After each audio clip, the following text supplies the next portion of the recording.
Istanbul sits across the fault lines of geography and time.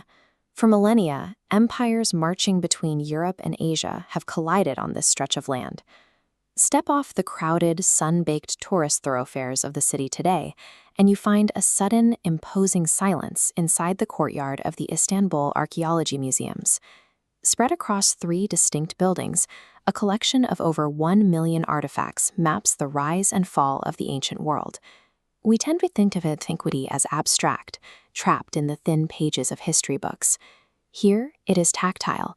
It is heavy marble, jagged terracotta, and vivid pigment. These halls are a physical ledger of how modern states learned to fight, how they learned to negotiate, and how their people lived and loved. Inside the Museum of the Ancient Orient, the clock winds back to the 13th century BC. The Eastern Mediterranean is dominated by 2 massive superpowers, the Egyptian Empire and the Hittites. In 1274 BC, their armies crashed into one another near the Orontes River in modern-day Syria. Thousands of chariots fought to a standstill. The resulting military stalemate forced both exhausted empires to abandon bloodshed and try something else entirely: negotiation. This fragmented clay tablet is the Kadesh Peace Treaty. In dense cuneiform script, it outlines the exact terms agreed upon by Pharaoh Ramesses II and Hittite King Hattusing III. They pledge mutual cooperation, non-aggression, and an alliance against common enemies. Crucially, the treaty also carries the seal of the Hittite queen, Putuhepa. She co-signed the agreement, exercising a level of direct political authority rarely associated with women in ancient statecraft. By formalizing borders and alliances in writing, these 2 empires established a framework for international diplomacy. Over 3,000 years later, a magnified replica of this specific text hangs at the United Nations headquarters in New York. To house the physical weight of these sprawling imperial discoveries, the Ottomans constructed the massive Neoclassical Archaeological Museum in 1891. Its main hall holds the museum's crown jewel, the Alexander Sarcophagus.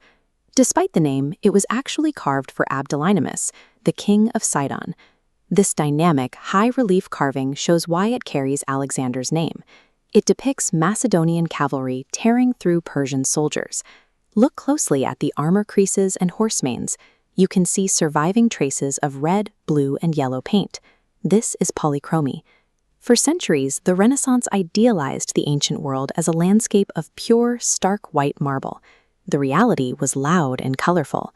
Hellenistic rulers deployed violently bright, monumental art to intimidate their rivals and secure their own immortality. Directly across the courtyard, the 15th century tiled kiosk shifts the focus away from the battlefield and toward the aesthetics of daily life. Its walls are covered in Iznik tiles.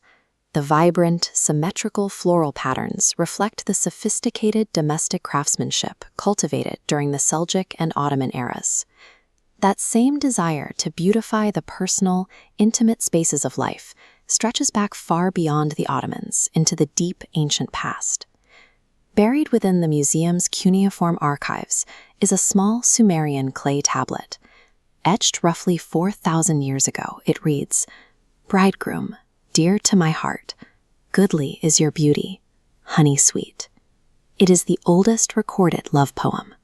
Empires draft treaties to survive, and kings carve marble to project power. But the impulse to record deep affection on a piece of clay shows a vulnerability that bridges the gap between antiquity and today. Ultimately, every ruler and every citizen documented in these halls faced the exact same inevitable end.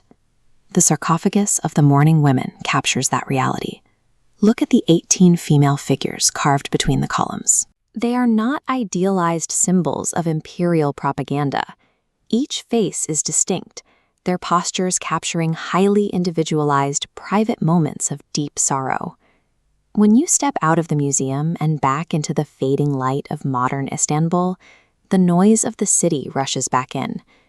The people who walked these streets thousands of years ago feared death, brokered fragile alliances, and celebrated beauty. By preserving their artifacts, we are looking directly into a mirror, realizing that human civilization is a single